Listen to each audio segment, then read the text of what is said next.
자, 제가 일단은 예상을 합니다. 7월 달에 미국은 결국 자이언트 스텝으로 갈 것이다. 라고 저는 일단 좀 예상을 하고 있습니다. 이제까지의 제 분석을 보시면 아시겠지만 저는 그 대세의 큰 흐름 그리고 추세를 이어가는 이런 분석을 저는 하고 있죠. 결국은 제가 보기에는 자이언트 스텝으로 가야 되지 않나라고 일단은 보고 있어요. 제가 저번 주에 나와서 중립금리 2.5%일 때 향후 남은 페드의 일정상 0.5% 이상을 일단은 한 번 이상은 무조건 할 것이고 나머지 12월까지 원래 12월에는 금리 인상을 잘 안 합니다만 12월까지 쳐도 0.5% 인상 한 번 하고 계속적으로 0.25% 인상을 해야 중립금리 2.5% 정도에 맞춰진다. 2.5에서 2.75%에 맞춰진다라고 제가 말씀을 드렸는데 제가 말씀드린 그 중립금리 같은 경우에는 최소 단위로 제가 책정을 해드린 겁니다. 3% 넘게 중립금리를 책정하는 곳도 많습니다. 3%, 3.25%, 3.5% 정도까지 연말에 도달해야 될 중립금리가 그 정도라고 하면 결국은 뭐다? 6월 달 정도에는 지금 5월이니까요. 6월 달 정도에는 0.5%를 일단은 인상을 하고 그 다음입니다. 그 다음 지금으로부터 그 다음에는 0.75% 정도의 금리 인상은 필연적이 아닌가 일단 그렇게 생각을 합니다. 첫 번째로 중립금리에 도달을 하기 위해서는 필연적으로 자이언트 스텝 0.75%를 일단은 가야 된다라는 게 제 예상이고 자 사실은 두 번째 예상이 좀 더 큰데요. 두 번째 예상 같은 경우에는 자 이거 보시면 이제 두더지 게임입니다. 두더지 게임. 이것도 어떤 이론에 근접한 거를 제가 설명을 해드리려고 하는데 지금 현재 물가는 두더지 게임과 같다라는 거죠. 뭐냐면 두더지 게임을 해보시면 여러분 한 대 치면 옆에 있는 게 올라오고요. 옆에 있는 걸 또 치면 다른 곳에서 또 두더지가 올라오죠. 지금 현재의 물가가 이렇다라는 겁니다. 자, 우리가 코로나 사태 이후로 서비스 업종을 비롯해서 거의 모든 업종이 굉장히 침체기에 다다랐는데 자 여기 보시면 자 코로나 이후에 굵은색 선이 뭐냐면요 서비스 소비 지출입니다. 소비라고 일단은 보시면 돼요. 서비스업의 소비라고 보시면 되고 얇은 회색이 물가 상승률입니다. 서비스 물가 상승률이거든요. 소비 지출이 많아지면 서비스에 대한 소비 지출이 많아지면 당연히 서비스에 대한 물가도 상승을 하겠죠. 자, 지금 보시면 22년 초에 코로나 이전의 데이터 값을 다 회복을 했다라는 겁니다. 일단은 우리나라도 지금 많이 해제가 됐죠. 영업시간도 없어졌고 밖에서 마스크를 벗고 다녀도 범칙금을 내지 않습니다. 미국도 마찬가지죠. 미국은 우리보다 더 프리하게 지금 다니고 있죠. 자, 그렇기 때문에 어떤 서비스 업종에 대한 소비 지출이 굉장히 많이 늘고 있다. 자, 그래서 서비스 업종의 물가 상승률도 당연히 퍼센테이지가 높아져 가고 있다라는 겁니다. 자, 여기에서 우리는 그 페드가 딜레마에 빠진 그 딜레마를 우리가 좀 생각을 해봐야 됩니다. 자, 쉽게 말씀드려서 물가를 잡아야 되는데 물가를 잡기 위해서 어떻게 하고 있습니까? 금리 정책도 쓰고 있고 갖가지 통화 정책을 쓰고 있는데 지금 물가를 잡아야 되는 상황에서 경제도 잡아야 됩니다. 그렇죠? 코로나 이후에 침체되어 있는 경제도 잡아야 되고 코로나가 풀리면서 어떤 세목별의 경제가 조금씩 올라오고 있는 상황. 그러면 어떻게 됩니까? 물가를 잡아야 되는데 물가가 되돌림 현상을 빚죠. 그럼 물가가 더 오르는 이런 악순환의 연속이 지금 될 가능성이 굉장히 많고 미국도 마찬가지고 우리나라도 일단은 마찬가지다. 그렇기 때문에 이게 페드의 코로나 이후에 굉장한 딜레마고 이걸 어떻게 이 딜레마를 해소를 할 것인가가 물가를 잡는 거의 굉장히 중요한 포인트가 될 것이다 라고 여러분들이 생각을 하시면 될 것 같습니다. 자, 옆에 보시면 자 중고차 가격이 있죠. 중고차 가격하고 항공 운임입니다. 티켓료죠.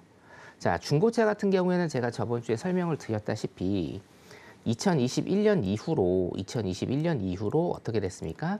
중고차 가격이 굉장히 큰 폭으로 상승을 했다. 이유는 뭐라고 말씀드렸죠? 21년도에 반도체 공급이 원활하게 되지 못하면서 신차가 나오는 그 텀이 굉장히 좀 길어졌습니다.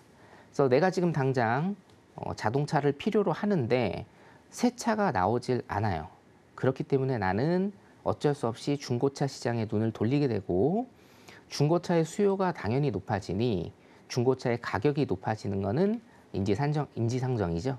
자, 그래서 중고차의 가격이 거의 신차와 맞먹을 정도로 중고차의 가격이 올라가는 이런 기이한 현상이 벌어졌고 이 중고차 가격의 상승이 인플레이션을 촉발하는데 우리 소비자 물가지수 지금 계속 나오고 있는데 소비자 물가지수에 굉장히 큰 역할을 차지했다라고 제가 저번 주 분석을 일단 해드렸습니다. 자, 그런데 이 중고차 가격 같은 경우에는 지금 반도체 공급이 조금씩 원활해지면서 신차의 수요가 높아지고 중고차의 수요가 낮아지면서 중고차 가격이 22년도에는 점차적으로 낮아지는 현상 제가 저번에 도표를 통해서 보여드렸고 특히나 4월에는 굉장히 중고차 가격이 많이 떨어진 모습을 여러분들이 보실 수가 있는데 자, 여기에서 문제가 뭐냐면 중고차 가격이 굉장히 좀 많이 떨어지는 거에 비해서 자, 코로나가 조금씩 풀리고 우리가 해외여행도 조금 그래도 자유롭게 지금 다닐 수 있는 그런 상황이 되니까 어떻게 됩니까? 항공 운임이 굉장히 많이 비싸졌다라는 거죠. 자, 아까 제가 말씀드린 두더지 게임하고 똑같습니다. 하나가 낮춰지니 하나가 높이 오르는 현상. 이게 바로 두더지 게임이라 이거죠. 그래서 지금 미국의 물가는 두더지 게임에 빠져 있다라는 겁니다. 자,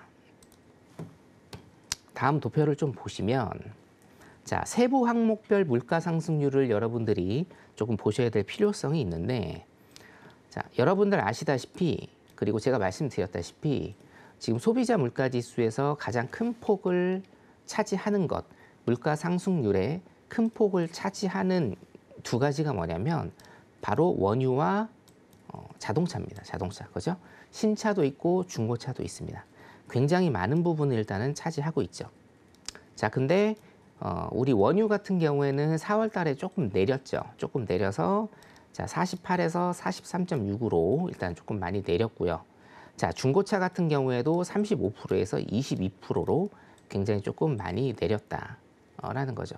자, 그런데 여러분들이 여기에서 조금 주목을 하셔야 될 게 있습니다. 자, 휘발유와 자동차, 자동차 중에서도 중고차가 굉장히 큰 폭의 상승 그리고 굉장히 큰 부분을 차지하고 있습니다. 자, 그런데 여러분 생각을 해보세요. 중고차에 대한 수요가 낮아져서 중고차 가격이 내려갔습니다. 그러면 물가에도 그 가격 내려간 부분에 대한 마이너스가 반영이 될 겁니다. 자, 그런데 자동차라는 건 어떻습니까, 여러분? 꼭 사야 되는 사람, 그리고 꼭 내가 이를 위해서 무조건 사야 되는 사람들이 수요 창출을 하게 돼 있거든요. 자, 신차가 늦어지기 때문에 중고차를 샀어요. 그런데 지금은 신차의 공급이 원활합니다. 그래서 중고차의 수요가 낮아졌습니다. 그러면 신차의 수요는 어떻게 되겠죠? 올라갑니다, 여러분. 자, 신차와 중고차를 그냥 자동차라는 한 가지 부분으로 봤을 때 자, 자동차의 값은 물가 상승률의 플러스 마이너스가 아닌 그냥 그대로 간다라는 뜻입니다. 이해되시죠? 무슨 얘기인지. 네. 중고차 가격이 많이 올랐는데 중고차 가격이 내렸습니다. 자, 그럼 물가도 내려야 되는데 신차의 수요가 높아지니까 신차의 가격이 높아지는 거예요. 결론적으로는 뭐냐? 중고차 가격이 내려도 신차의 가격이 높아지기 때문에 자동차에 대한 부분은 물가 상승률에 영향을 미치지 않는다라는 겁니다. 이해되시죠? 자, 그러면 뭐가 문제일까요, 여러분? 바로 원유가 문제입니다. 원유가.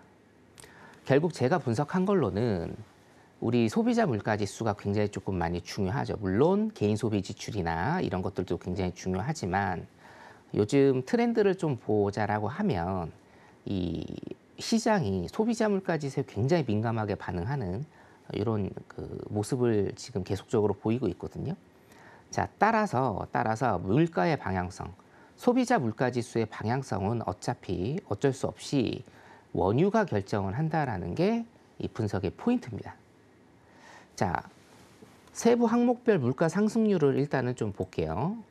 이거는 이제 작년 대비한 거고요. 왼쪽은, 오른쪽은 이제 전달 대비한 건데, 자, 휘발유 가격이 원유죠. 원유 가격이 저번 달보다 굉장히 대폭적으로 일단은 낮아졌다라는 겁니다. 자, 원유 가격이 이렇게 많이 낮아졌기 때문에 소비자 물가 지수가 지금 8.5%에서 8.3%로 0.2포인트 일단은 떨어졌습니다. 자, 보세요. 많은 부분들이 코로나가 지금 조금 진정 국면을 조금 타면서 올라가는 경향을 조금 보입니다. 물가가 올라가는 경향을 보입니다. 자, 8개, 9개 품목이 지금 올라가고 있는데 원유가 좀 많이 떨어졌죠. 4월 달에. 그렇기 때문에 소비자 물가 지수가 지금 떨어진 겁니다, 여러분. 자, 그러면 제가 아까도 말씀드렸다시피 결국은 뭡니까? 원유가 떨어져야 됩니다. 원유의 가격이 떨어져야 소비자 물가 지수가 떨어질 것이고, 소비자 물가 지수가 빠르게 연말까지 최소한 5.5%에서 5%, 지금 이제 8.3%니까요. 5% 정도까지는 우리 페드가 예측하는 대로 떨어져야 우리가 금리 인상으로 인한 경기 침체나 이런 게 굉장히 얕게 온다라는 겁니다. 얕게. 모든 것은 지금 원유에 연결돼 있습니다, 여러분. 자, 그래서 소비자 물가 지수를 물가 지수를 빨리 떨어뜨리기 위해서, 그죠? 소비자 물가 지수를 포함한 여러 가지 물가 지수를 지금 빨리 떨어뜨리기 위해서 우리가 금리 인상과 QT, 테이퍼링도 했고요. 여러 가지 통화 정책을 지금 쓰고 있는데, 이 물가를 빨리 떨어뜨리기 위해서 가장 핵심적인 부분은 세부 항목별로 여러분들이 보시다시피 결국은 결론적으로 원유가 떨어져야 된다라는 겁니다, 여러분. 원유가 떨어져야 됩니다. 자, 그러면 이 원유가 결국 떨어질 것인가에 대한 의문점이 일단은 좀 생기겠죠. 오늘 여러분 뉴스 아마 보셨을 건데 아람코라고 있습니다. 사우디 국영 기업이죠. 아람코가 전년도 대비 순수익률이 80% 폭등을 했다라는 기사가 오늘 좀 떴는데, 자, 순수익률이 80% 폭등했다, 이게 중요한 게 아니고 아람코가 전 세계 시총 1위입니다. 요거는 뉴스에 많이 안 나오더라고요. 아람코가 전 세계 시총 1위가 됐습니다, 여러분. 자, 사우디 같은 경우에는요, 여러분 보세요. 제가 저번 주에도 원유에 관해서 일단 좀 말씀을 드렸습니다. 사상 최대의 이익을 지금 내면서 시총 1위가 됐는데, 자, 사우디 같은 경우는 지금 어떻게 됐습니까? 앉아서 그냥 돈을 벌었습니다. 누구 때문에요? 물론 이제 러시아 전쟁도 굉장히 크게 임팩트 있게 줬죠. 앉아서 일단은 사우디가 굉장히 경제 성장을 많이 이루고 있어요. 제가 오늘 다시 보니까 사우디의 주가 지수가 최근에 2배로 올랐습니다. 2배로. 원유가 폭등으로 인해서 2배로 올랐습니다. 자, 제가 원유를 항상 말씀드릴 때 가장 강조드렸던 부분이 뭡니까, 여러분? 공급에 대한 부분이죠, 공급. 수요는 어차피 픽스가 돼 있습니다. 그리고 수요를 지금 줄일 수는 없습니다. 우리가 2015년을 일단 조금 상기를 해볼까요? 2015년에 파리 기후 협약이 있었죠. 약 170개가 넘는 국가들이 만나서 기후 협약을 일단은 했습니다. 그리고 골자는 뭐였습니까? 재생에너지, 그리고 대체에너지, 그리고 가장 중요한 석유를 점차적으로 줄여 나가자라는 거였습니다. 자, 근데 그 대체에너지의 개발이 굉장히 조금 늦어졌죠. 그리고 코로나라는 변수도 생겼습니다. 자, 그러면 한번 생각을 해보죠, 우리. 여러분들이 만약에 사우디의 국영 기업을 운영을 하는 CEO라고 한다라고 하면 지금 증산을 할까요? 여러분들께서 사우디의 석유를 관장하는 관리자라고 생각을 해보시고 아랍에미레이트의 석유를 관장하는 그런 지위에 있다라고 생각을 해보시면 지금 증산을 할까요, 여러분? 절대 안 합니다. 그래서 오펙이 증산을 안 하는 이유는 앉아서 돈을 벌 수 있기 때문입니다. 이게 굉장히 냉정한 얘기인데 기업의 현실, 그 국가 간의 현실이라고 여러분들께서 좀 이해를 해주셨으면 해요. 자, 여기 두 번째 도표를 보시면, 자, 이게 이제 평균값이라고 할 수가 있는데요. 2022년 들어서는 평균값 정도의 산유량을 일단은 좀 보이고 있습니다. 증산을 안 한다는 얘기입니다. 미국이 그렇게 증산을 하라고 해도 사우디는 어때요? 듣지를 않죠. 절대 증산 안 합니다. 왜요? 지금 가격만 유지가 돼도 사우디의 경제는 엄청나게 많이 발전을 하거든요. 그렇기 때문에 제가 보는 오일의 분석, 그리고 자, 여러분 이게 연결고리가 다 그 사슬처럼 이렇게 엮여 있는데 미국이 물가를 잡기 위해서는 오일을 잡아야 된다. 근데 그 오일을 어떻게 잡을 것이냐? 수요는 건드릴 수 없고 공급을 건드려야 된다. 공급량을 늘려야 됩니다. 근데 그 공급량을 늘리는 게, 자, 여기 보시면 미국이 셰일 오일도 22년도에 굉장히 많이 생산을 하고 있고, 자, 여기 보시면 이게 지금 비축유입니다. 비축유 재고도 굉장히 조금 많이 떨어뜨리고 있습니다. 공급을 늘린다라는 거죠. 원유나 셰일에 대한 공급을 지금 늘리고 있는데 이 공급이 세계 여러 나라의 수요를 만족할 만한 그런 공급이 절대로 되지 않아요. 답은 뭐냐? 증산입니다. 증산.